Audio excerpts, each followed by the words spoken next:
हाय दोस्तों, देखिए हम सब बिहार दरोगा की तैयारी करने चल से निकल गए हैं। आप लोग मेरे चैनल से जुड़े। तो आज का सेशन, कल एक चैप्टर पढ़ चुके थे जी। कल इस किताब से एक चैप्टर पढ़ चुके थे। आज नेक्स्ट क्वेश्चन है। आज का चौथा नंबर क्वेश्चन कहता है कि देखिए, निम्नलिखित में से किस सिख गुरु ने गुरुमुखी लिपि की शुरुआत की थी? यानी कि गुरुमुखी लिपि जो है किसने लिखा था? तो गुरु अंगद ने लिखा था। कौन ने लिखा था जी? गुरु अंगद ने लिखा था। गुरुमुखी लिपि किसने लिखा? सिख धर्म, क्या सिख धर्म किसको कहते हैं? सिख धर्म का संस्थापक कौन है? स्थापना किसने किया था? गुरु नानक। सिख धर्म का स्थापना किसने किया? गुरु नानक ने किया। और गुरु नानक के ही अनुयायी जो थे उसी को हम क्या कहें? सिख धर्म। वही सिख धर्म कहलाए। यानी कि जो गुरु नानक का अनुयायी थे वही क्या कहलाए? सिख धर्म। सिख धर्म में कुल कितने गुरु थे जी? 10। सिख धर्म के 10वां गुरु कौन था? गुरु गोविंद सिंह। कौन था? गुरु गोविंद सिंह। उसी में से एक गुरु है गुरु अंगद। कौन है? जिसने की गुरुमुखी लिपि का लिखी। गुरुमुखी लिपि किसने लिखी? गुरु अंगद ने लिखा। और क्या कहता है? गुरु अंगद देव ने गुरुमुखी लिपि की शुरुआत की। क्या चीज? गुरुमुखी लिपि शुरुआत की। लोगों ने गुरु नानक द्वारा प्रारंभ की गई लंगर व्यवस्था को अस्थायी बना दिया। यानी कहने का मतलब लंगर व्यवस्था का स्थापना किसने किया? गुरु नानक। किसने किया? गुरु नानक। लंगर व्यवस्था किसने चालू किया था? गुरु नानक। लेकिन यही लंगर व्यवस्था को अस्थायी रूप से किसने कर दिया? गुरु अंगद ने। किसने क्या? यानी कि लंगर का स्थापना किया गुरु नानक और अस्थायी रूप से क्या कर दिया? अस्थायी बना दिया गुरु अंगद। सिखों के प्रथम गुरु कौन थे? गुरु नानक, जो सिख धर्म के संस्थापक थे। सिख धर्म के गुरु नानक का जन्म कहाँ हुआ था? नानका साहिब कहाँ है जी? पाकिस्तान में। इनका जन्म कब हुआ था? 15 अप्रैल 1469 ईस्वी में हुआ था। कब हुआ था? 1469 ईस्वी में हुआ था। सिख धर्म के 5वें गुरु कौन थे जी? गुरु अर्जुन देव। सिख धर्म के 5वें गुरु अर्जुन देव थे। और गुरु नानक का जन्म कहाँ था? नानका साहिब, पाकिस्तान, तलवंडी में हुआ था। कहाँ था जी? ऑप्शन में दुई दे गया तो नानका साहिब, या ऑप्शन देगा तलवंडी। तो तलवंडी, नानका साहिब पाकिस्तान में है। पाकिस्तान के तलवंडी नामक स्थान पर 15 अप्रैल 1369 ईस्वी को क्या हुआ? जन्म। किसका? गुरु नानक का। सिख धर्म के 5वें गुरु कौन थे जी? गुरु अर्जुन देव। सिखों के 5वें गुरु अर्जुन देव। इनको गुरु अर्जुन देव को सच्चा बादशाह के नाम से जाना जाता था। क्या जिसके? सच्चा बादशाह। तो पूछेगा सिख धर्म में सच्चा बादशाह के नाम से किन्हें जाना जाता है? गुरु अर्जुन देव। इनकी उपाधि यानी कि सच्चा बादशाह के नाम से किन्हें जाना जाता था? गुरु अर्जुन देव। गुरु अर्जुन देव जो थे किनके समकालीन थे? तो अकबर के समकालीन थे। किसके समकालीन थे? अकबर के। गुरु अर्जुन देव जो है किसका समकालीन था जी? अकबर का समकालीन था। किसका समकालीन था? 1589 ईस्वी में इन्होंने अमृतसर सरोवर के मध्य में हरमंदिर साहिब का निर्माण करवाया। लेकिन पूछेगा 1589 सीधा क्वेश्चन पूछेगा कि हर मंदिर साहिब का स्थापना किसने किया? गुरु अर्जुन देव। किसने किया? गुरु अर्जुन देव। कब किया? 1589 ईस्वी। कब किया? 1589 ईस्वी में।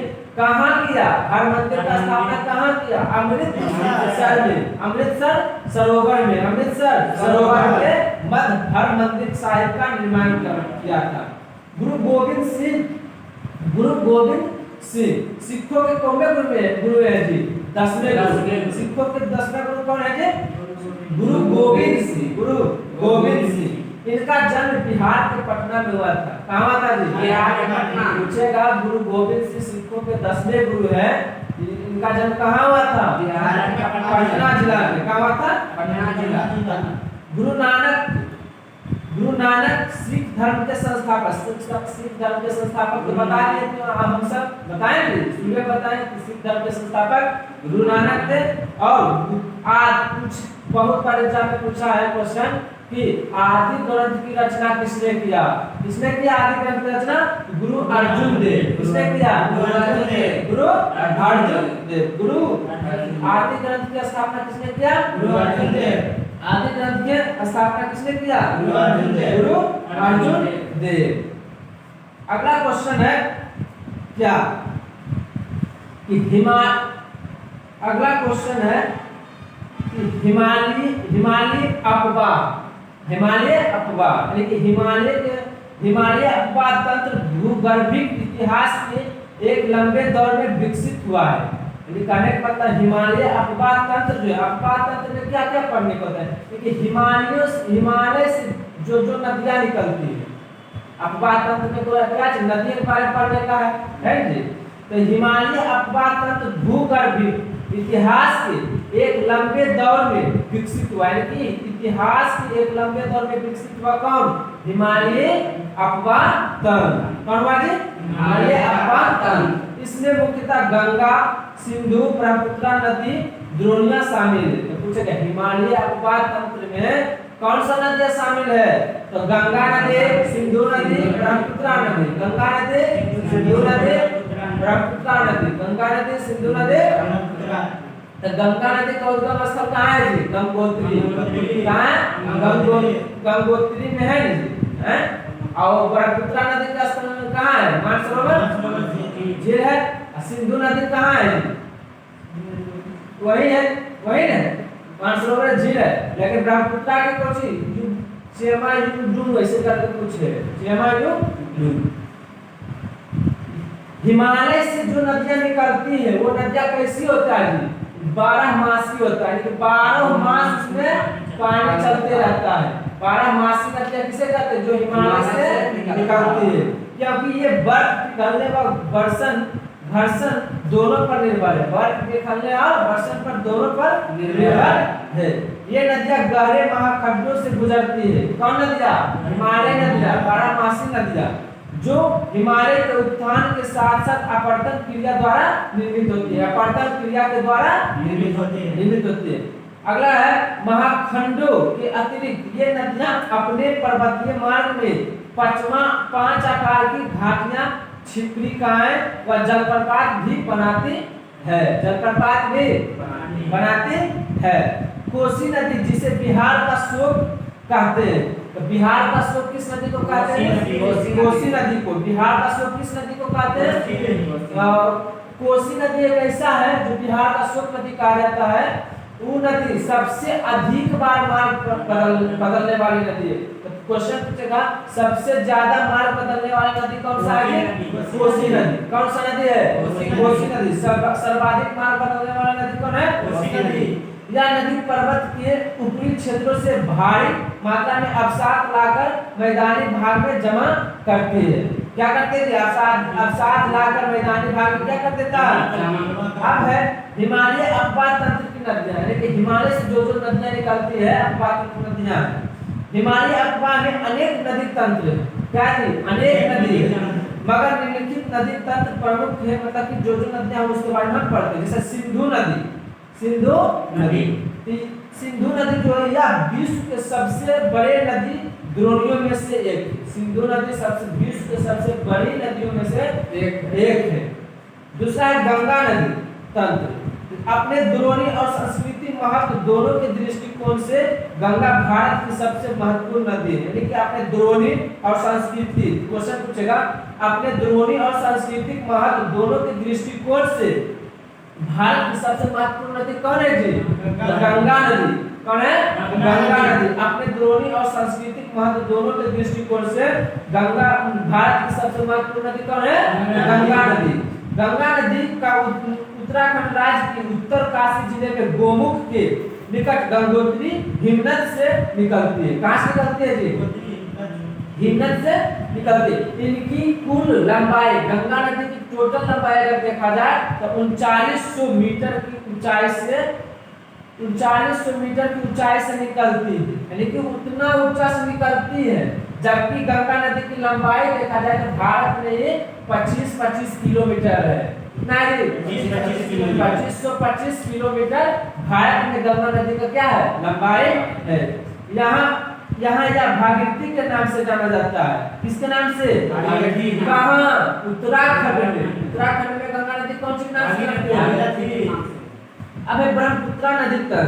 विश्व की सबसे बड़ी नदियों में से एक ब्रह्मपुत्र का उद्गम स्थल कैलाश पर्वत श्रेणी में मानसरोवर झील के निकट चेमायुंगडुंग हिमनद में है। देखिए हम अभी बताएं कि मानसरोवर झील चेमायुंगडुंग से ब्रह्मपुत्र नदी निकलती है। जब ब्रह्मपुत्र नदी, यहाँ देखो मानसरोवर झील है, मानसरोवर झील है यहाँ, और यहाँ से जब ब्रह्मपुत्र नदी आती है अरुणाचल प्रदेश, अरुणाचल प्रदेश में ब्रह्मपुत्र नदी को कौन सी नाम से जाना जाते हैं जी? हैं? ध्यान किसान को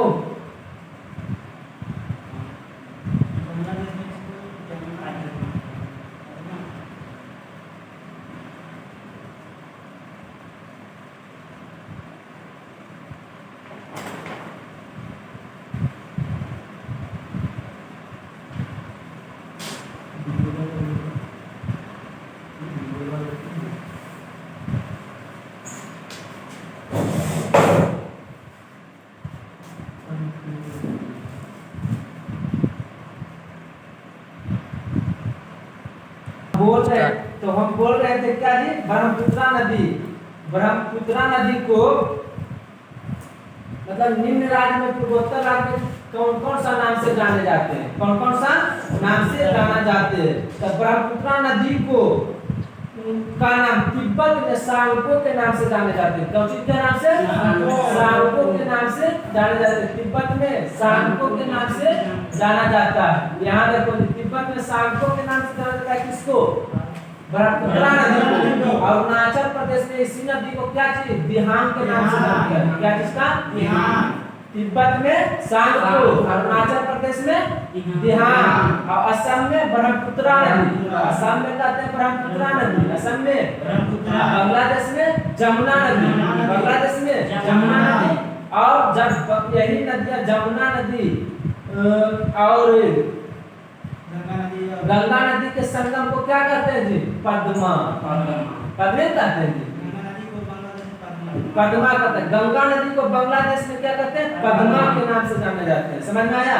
तो फिर से एक बार, ब्रह्मपुत्र नदी को तिब्बत में क्या चीज के नाम से? सांगपो के नाम से। क्या चीज के? अरुणाचल प्रदेश में दिहांग के नाम से, असम में ब्रह्मपुत्र, अब बांग्लादेश में जमुना, और इधर गंगा नदी को बांग्लादेश में पद्मा। क्या चीज के? पद्मा के नाम से जाना जाता है। अब है तिब्बत में इसे सांगपो के नाम से जाना जाता है, अरुणाचल प्रदेश में इसे दिहांग के नाम से जाना जाता है। ठीक है, इतना क्वेश्चन समझ में आया है? चलिए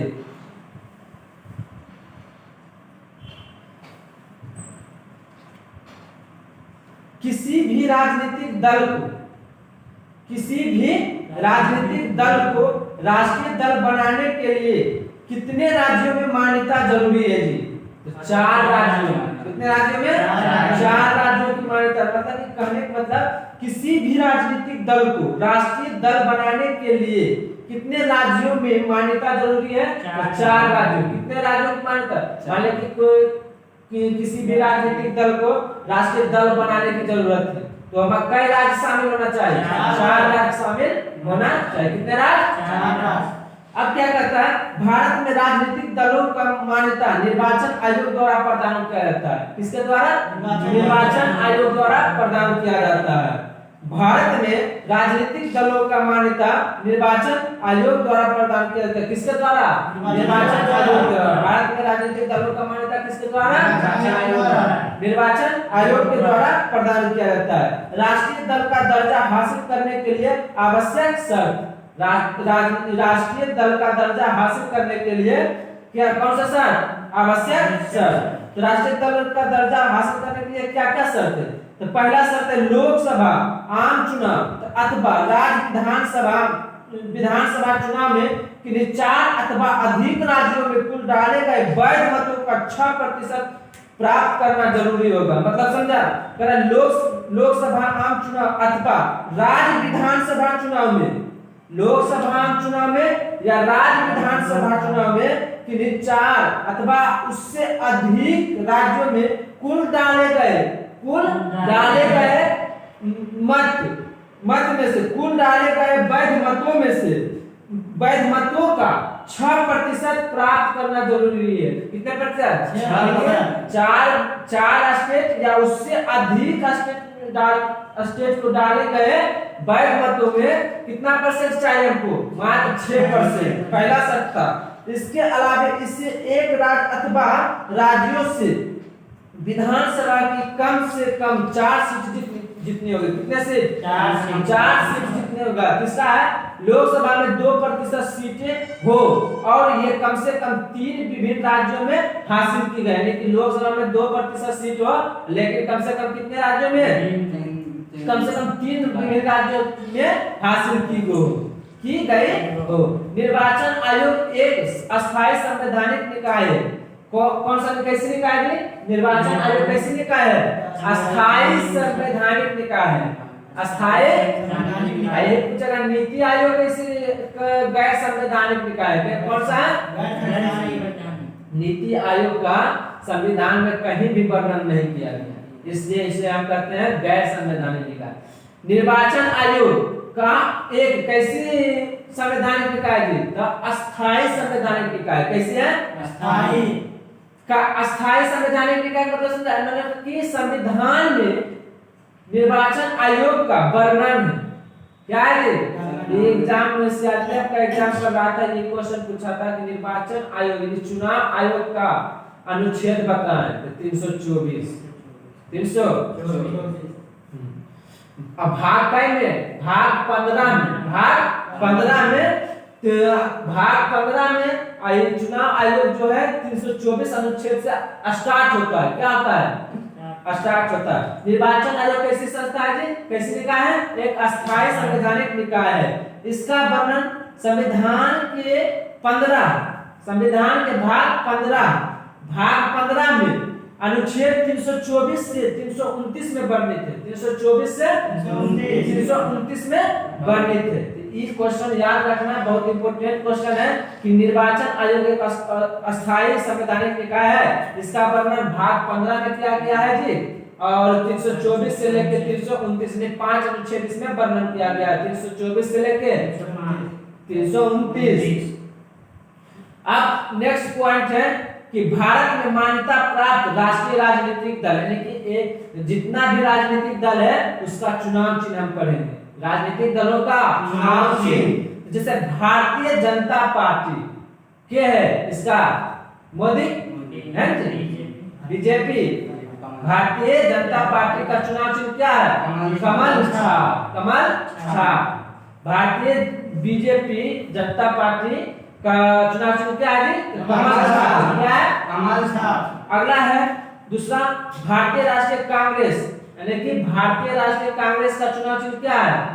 पंजा छाप। क्या है? पंजा छाप है। तीसरा है भारतीय कम्युनिस्ट दल। भारतीय कम्युनिस्ट दल का क्या है? हसिया और बाली। हसिया और बाली। हसुआ बाली। इतने जगह मकरला बाली रहता है, हसुआ में लग, तो वही है किसका? भारतीय कम्युनिस्ट पार्टी। भारतीय कम्युनिस्ट पार्टी। नेक्स्ट है राष्ट्रवादी कांग्रेस पार्टी। राष्ट्रवादी कांग्रेस पार्टी का चुनाव चिन्ह क्या है? घड़ी। वो वाला घड़ी। घड़ी है। राष्ट्रवादी कांग्रेस पार्टी का चुनाव चिन्ह क्या है? घड़ी। घड़ी क्या है? घड़ी। राष्ट्रवादी कांग्रेस पार्टी का चुनाव चिन्ह क्या है? घड़ी। बहुजन समाज पार्टी का चुनाव चिन्ह क्या है? हाथी। हाथी। असम को छोड़कर देखिए, असम में बहुजन समाज पार्टी के हाथी चुनाव चिन्ह नहीं है। तो बहुजन समाज पार्टी, जिसके बहुजन समाज पार्टी नहीं देखता है वो हाथी ब्लू कलर से रहेगा एडिट हो। ये बहुजन समाज पार्टी का चुनाव चिन्ह क्या है? हाथी। क्या है? हाथी। भारतीय कम्युनिस्ट पार्टी का अभी बताएं, हसिया बलिया। भारतीय कम्युनिस्ट पार्टी हसिया, हथौड़ा एवं तारा। एगो था हसिया और बलिया। भारतीय कम्युनिस्ट पार्टी दो, एगो पार्टी है एगो दल है। तो दल वाला हसिया और बाली, और पार्टी वाला में हसिया, हथौड़ा, तारा। हसिया, हथौड़ा। तो भारतीय कम्युनिस्ट पार्टी में हसिया, हथौड़ा, तारा। हसिया, हथौड़ा, तारा। भारतीय कम्युनिस्ट दल में हसिया और बाली। हसिया और बाली। अभी है नेक्स्ट है सातवां है तृणमूल कांग्रेस पार्टी। तृणमूल कांग्रेस पार्टी का चुनाव चिन्ह क्या है? जोड़ा फूल। कौन सा फूल? जोड़ा फूल। तृणमूल कांग्रेस पार्टी क्या है? जोड़ा फूल। जोड़ा फूल। नेक्स्ट है national people's party. National people's party पुस्तक क्या चुनाव चिन्ह क्या है इसका? पुस्तक। क्या है? पुस्तक। National people's party. National people's party का चुनाव चिन्ह क्या है? पुस्तक है। क्या है? पुस्तक है। नेशनल पीपुल्स पार्टी का चुनाव चिन्ह क्या है? पुस्तक है। क्या है? पुस्तक। आम आदमी पार्टी का क्या है? झाड़ू छाप। आम आदमी पार्टी झाड़ू छाप। आम आदमी ऐसे देखना रोड पर झाड़ू लगाते रहेगा। आम आदमी किस पर झाड़ू लगाता है? रोड पर लगाता है झाड़ू। तो आम आदमी सर एक बार फिर से है, भारतीय जनता पार्टी का क्या चुनाव चिन्ह? क्या है? कमल छाप। भारतीय कम्युनिस्ट पार्टी का चुनाव चिन्ह क्या है? हसिया और बाली। और भारतीय राष्ट्रीय कांग्रेस पार्टी का चुनाव चिन्ह क्या है? कमल छाप। और राष्ट्रवादी कांग्रेस पार्टी का चुनाव चिन्ह क्या है? क्या है? राष्ट्रवादी कांग्रेस पार्टी का चुनाव चिन्ह घड़ी। बहुजन समाज पार्टी क्या है जी? हाथी है। किसको छोड़कर? असम को छोड़कर। नेक्स्ट तृणमूल कांग्रेस पार्टी का चुनाव चिन्ह क्या है? जोड़ा फूल। जोड़ा फूल। नेशनल पीपुल्स पार्टी के चुनाव चिन्ह क्या है? पुस्तक। क्या है? पुस्तक। आम आदमी पार्टी का चुनाव चिन्ह क्या है? झाड़ू। आम आदमी पार्टी का चुनाव चिन्ह क्या है? झाड़ू छाप। नेक्स्ट क्वेश्चन है क्या? नेक्स्ट क्वेश्चन, निम्नलिखित में से किस क्षेत्र में भारत में प्रथम सहकारी आंदोलन का प्रारंभ हुआ? यानी कि किस क्षेत्र में प्रथम सहकारी आंदोलन का प्रारंभ हुआ? तो कृषि के क्षेत्र में। क्या के क्षेत्र में? कृषि के क्षेत्र में। यानी कि पहला सहकारी आंदोलन ब्रिटिश शासन के द्वारा, अंग्रेज के द्वारा कृषि ऋण के साथ आरंभ हुआ। किसके द्वारा साथ हुआ जी? कृषि के साथ व्यापार पहले किया। भारत में सहकारी आंदोलन का स्थापना कब हुआ जी? 1904 में। अब कहां तक चला? 1911 तक चला। कहां तक? भारत में सहकार, तो पूछता है क्वेश्चन, सहकारिता आंदोलन का स्थापना कब हुआ जी? 1904 ईस्वी में। कब हुआ? 1904 ईस्वी में। वर्ष 1903 ईस्वी में समिति ने अपनी रिपोर्ट प्रस्तुत की तथा वर्ष 1904 में पहली बार सहकारी ऋण समिति अधिनियम पारित किया गया। सहकारी ऋण अधिनियम पारित किया गया। यानी कि समितियां बनाया 1903 में, लेकिन सहकारी रिपोर्ट प्रस्तुत कब किया?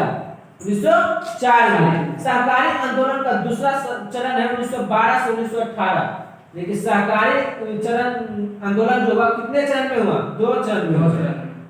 तो पहला चरण हुआ 1904 से 11। 1904 से 1904 में क्या हुआ था? सहकारी आंदोलन।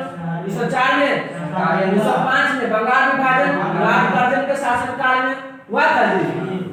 1906 में क्या था? मुस्लिम लीग की स्थापना ढाका में हुआ था। 1907 में क्या था? कांग्रेस विभाजन हुआ था जी। कांग्रेस विभाजन। 1908 में क्या हुआ था? Marlowe Minto. 1908 में खुदीराम बोस को फांसी पड़ा था। खुदीराम बोस को सबसे कम उम्र में फांसी पड़ा था। इसको खुदीराम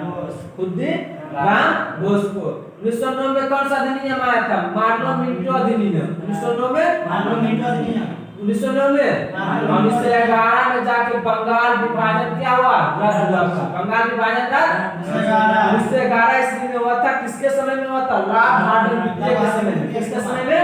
लाल बहादुर द्वितीय के समय में।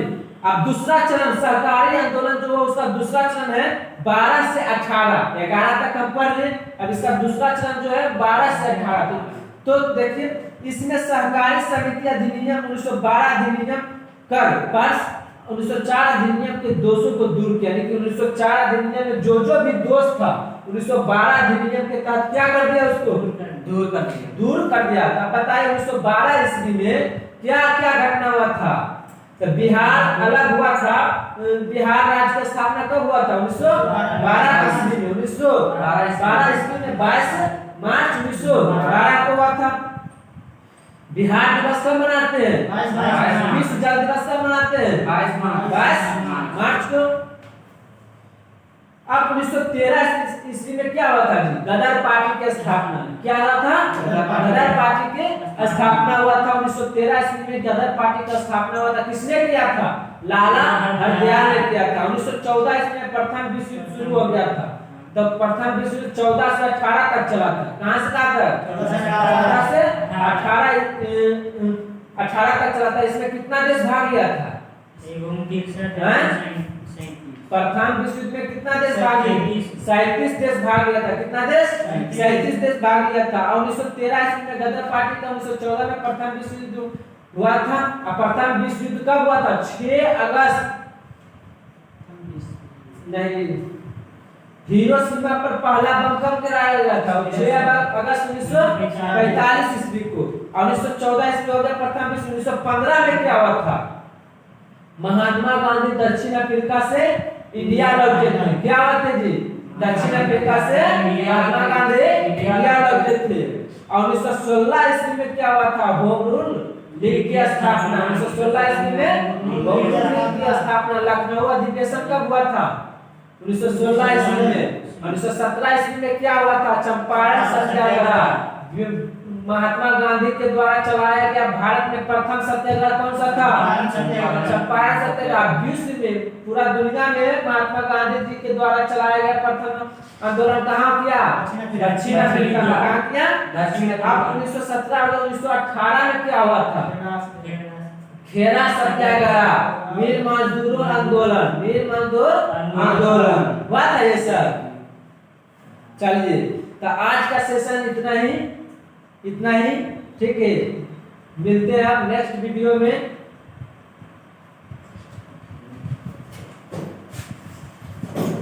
आप लोग को ये चैनल पसंद आएगा तो सब्सक्राइब कीजिए।